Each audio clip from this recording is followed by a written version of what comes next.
لكن محمد هنا شفنا في هذه المباراة ما كانش جرينتا من الجانب القوة البدنية. شفنا المنتخب المغربي أكثر حضورا فوق أرضية الميدان.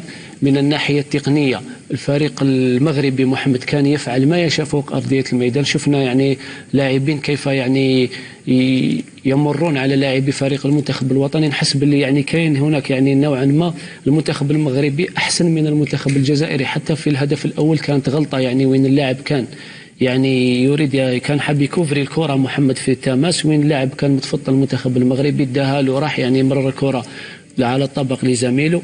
محمد هذوما شبان كانت فرصه للتعديل لما كانت نتيجه واحد مقابل صفر. نعم كان وجه لوجه ولكنه ضيعها. ماشي الوجه لوجه يعني لابوي محمد التما يعني زلق. شفنا كانت فيه ضربه جزاء ايضا مشكوك فيها لم يصفرها الحكم. كانت فيه ضربه جزاء محمد. انا نشوف باللي قاس رجل اللاعب لو يعني اعطوا لهم هذيك ضربه الجزاء كان هناك الفار، كان قادر الحكم يروح للفار